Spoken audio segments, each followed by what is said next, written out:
السلام عليكم ورحمة الله تعالى وبركاته. مرحبا بالجميع وتحية إليكم من جديد. برنامج اليوم هو برنامج مهم موجه خاصة إلى الإخوة والأخوات الذين لديهم تساؤل عن الفرق ما بين الهجرة عن طريق القرعة العشوائية الأمريكية والهجرة عن طريق لم شمل عائلي وفئات أخرى.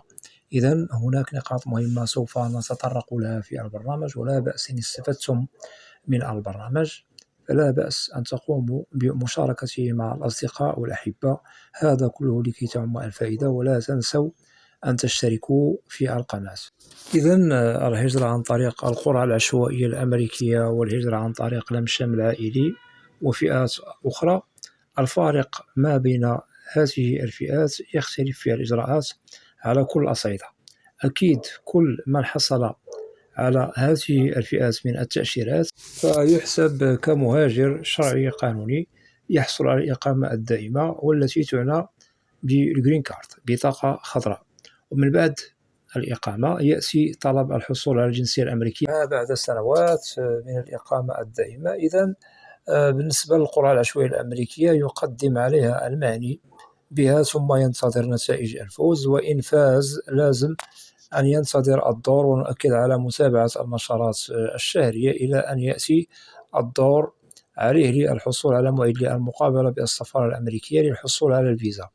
أكيد هناك من يصل إلى الإجراءات الأخيرة للحصول على الفيزا، وهناك من يصل إلى الإجراءات الأخيرة وترفض له التأشيرة، وهناك من يقدم على القرعة الأمريكية. وفي الأخير رغم أنه سوف ينتظر النتائج فممكن أنه لا يفوز بالقرعة. إذن نؤكد على نقاط مهمة بالنسبة للذين ترفض لهم تأشيرة القرعة الأمريكية. أسباب رفض الفيزا للمعنيين بالقرعة الأمريكية تختلف من فائز لآخر. بالنسبة للقرعة نقدم عليها مجانا، ولازم على الذين يقدمون عليها الانتظار أن ينتظروا النتائج، وهي اسم على مسمى، تسمى قرعة عشوائية أمريكية.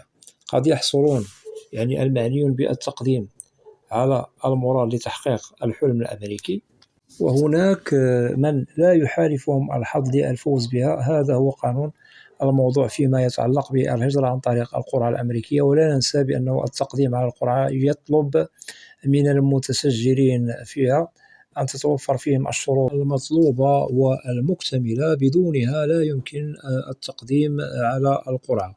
ونقدم عليها أونلاين سنويا في شهر 10 أي شهر أكتوبر مرة واحدة في السنة، وإجراءاتها كما ذكرنا تختلف عن الفئات الأخرى من التأشيرات المتعلقة بالهجرة إلى الولايات المتحدة الأمريكية.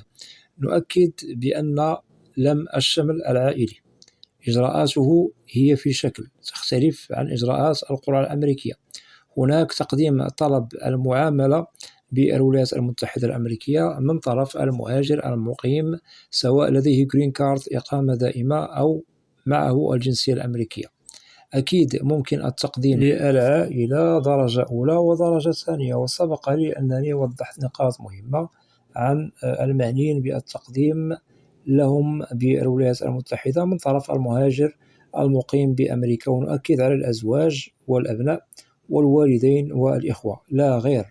وأكيد هناك تقديم يتم إن توفرت الشروط، وهذا أكيد لدى مصالح الهجرة بالولايات المتحدة من طرف المهاجر الذي وضحنا بأنه لازم أن تتوفر فيه الشروط مكتملة إذا أراد التقديم لعائلته، سواء درجة أولى ودرجة ثانية للهجرة إلى أمريكا أو لم شملهم وجلبهم.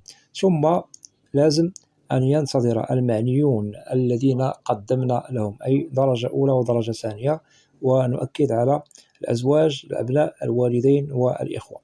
وهناك إجراءات تتبع كدراسة لملفاتهم بأمريكا، وهناك نشرات شهرية لازم كذلك متابعتها إلى أن نصل إلى نقطة الفصل والحسم للحصول على فيزا لم شمل عائلي بالولايات المتحدة الأمريكية. ونؤكد كل فئة من أنواع لم شمل عائلي بأمريكا تأخذ مدة زمنية كإجراءات إلى أن يحصل المعنيون بالأمر على الموعد للمقابلة بالسفارة الأمريكية للحصول على الفيزا.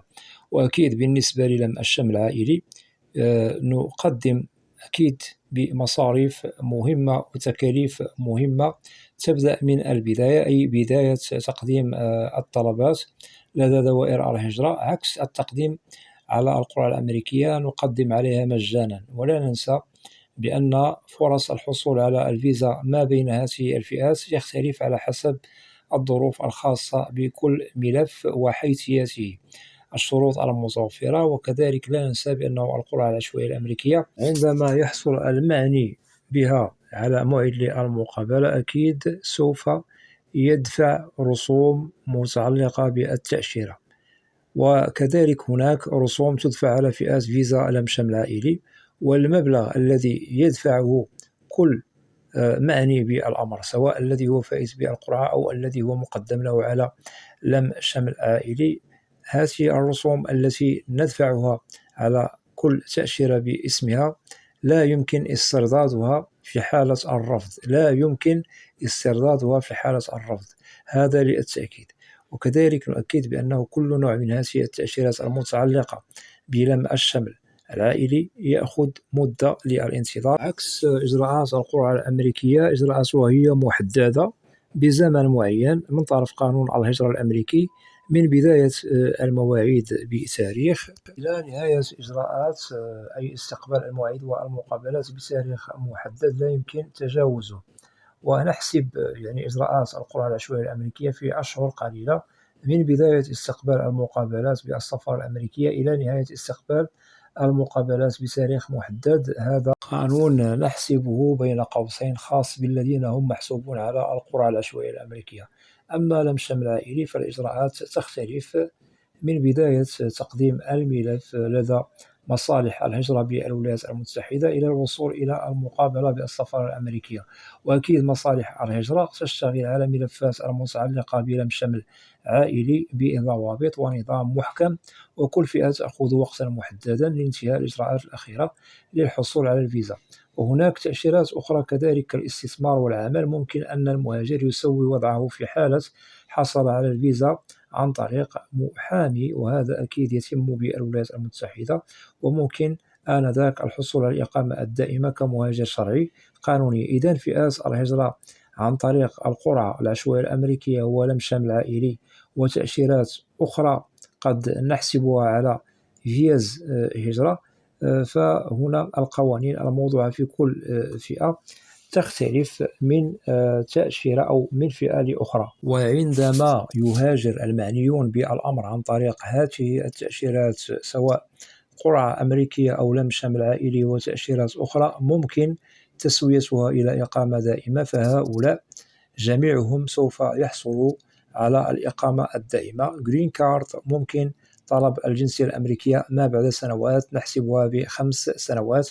وأكيد الكل يعتبر مهاجرون شرعيون يخول لهم قانون الهجرة الأمريكي حق المواطنة والإقامة الدائمة والتمتع بالحقوق المكتملة والعيش الكريم، سواء هاجرتم عن طريق القرعة العشوائية الأمريكية أو عن طريق لم شمل عائلي أو تأشيرات أخرى قانونية، فأنتم جميعكم معنيون بالحصول على كل ما هو مهم وتبحثون عليه، وهو الإقامة الدائمة وتحقيق الحلم الأمريكي. وأكيد هذا يتأتى لكم بعد عناء من التقديم على كل فئة باسمها إلى أن تصلوا إلى آخر إجراءات للحصول على الفيزا، وهذا يستوجب منكم الصبر، وإن شاء الله في الأخير ممكن لكم تحقيق الهدف في الحصول على الفيزا والهجرة إلى الولايات المتحدة الأمريكية بصفة قانونية. إذن هنا وضحنا وأكدنا لكم كل ما يتعلق بالفرق ما بين الهجرة عن طريق القرعة العشوائية الأمريكية والهجرة عن طريق لم شمل عائلي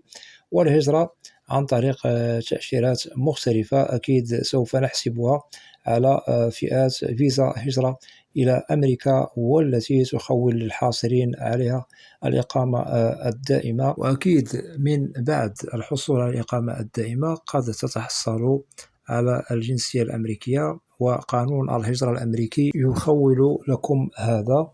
وأتمنى من الإخوة والأخوات الذين لا زالوا لم يشتركوا في القناة أدعوكم للاشتراك في القناة وتفعيل زر الجرس ليصل إليكم كل جديد، ولا تنسوا أن تدعمونا دائما بلايك لكي نصل إلى أكبر نسبة من المشاهدة. وبالنسبة للقناة محتواها كامل وشامل عن الهجرة والمهاجر إلى الولايات المتحدة الأمريكية بشكل عام وكتعريف، وإذا لديكم أسئلة ممكن طرحها كتعليق وسوف تجدوا الإجابة عبر البرنامج المعروف في القناة، برنامج أسئلة وأجوبة، لأنني لا أستثني منكم أحدا.